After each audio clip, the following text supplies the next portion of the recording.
এখন ভালোই বিতর্ক শুরু হয়ে গেল। দেখেন, শিরোনামটা দেখলেই বুঝতে পারবেন যে জাতীয় ঐক্য প্রতিষ্ঠার বদলে অনৈক্যের প্রচেষ্টা করছে কমিশন। গুরুতর অভিযোগ। জাতীয় ঐক্য প্রতিষ্ঠার বদলে অনৈক্য প্রতিষ্ঠা করছে।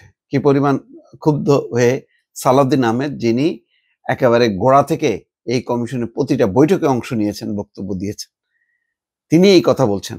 বিএনপি স্থায়ী কমিটির সদস্য সালাউদ্দিন আহমেদ বলছেন, সুপারিশের মাধ্যমে জাতীয় ঐক্যমত্য কমিশন জাতীয় ঐক্য প্রতিষ্ঠার বদলে জাতীয় অনৈক্য প্রতিষ্ঠার একটি প্রচেষ্টা গ্রহণ করেছে।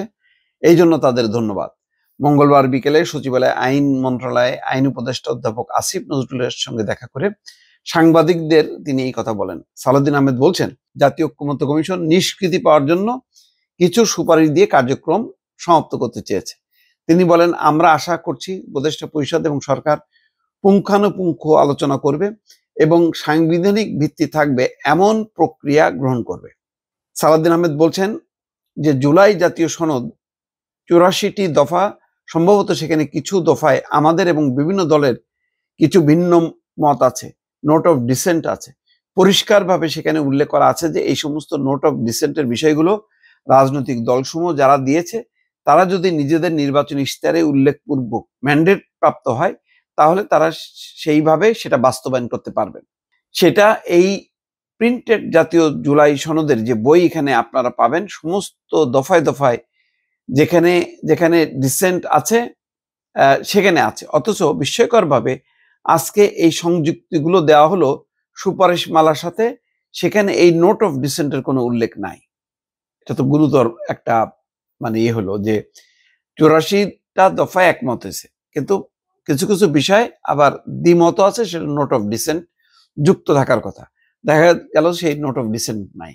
সেই জন্য বলছে যে ঐক্যমত্য কমিশন জাতীয় ঐক্যের বদলে অনৈক্য স্থাপনের একটা প্রচেষ্টা গ্রহণ করলো, যেটা দুঃখজনক হিসেবেই তিনি বলছেন, কিন্তু ধন্যবাদ জানিয়েছেন। তার মানে একটা ক্ষোভ কিন্তু প্রকাশ করলো। এটার মধ্য দিয়ে এখন যেটা কি হবে, তিনি বলছেন যে ওই যে স্বয়ংক্রিয়ভাবে 270 দিনের মধ্যে যদি সংসদ সেগুলো অ্যাডপ্ট না করে ঐক্যমত্য কমিশনের সুপারিশগুলো, তাহলে যেহেতু গণভোট থাকবে, সেটা 270 দিনের পর স্বয়ংক্রিয়ভাবে এটা সংবিধানে অন্তর্ভুক্ত হবে। এটাও খুব অতীতে ঘটেনি। সবচেয়ে বড় কথা হলো ঐক্যমত্য কমিশনের এই যে ঐক্যের বদলে জাতীয় অনৈক্যের কথা যেটা বললেন সালাউদ্দিন আহমেদ, এখন এর বিপরীত একটা অবস্থান নেবে নিঃসন্দেহে জামাতে ইসলাম। তখন কি হবে?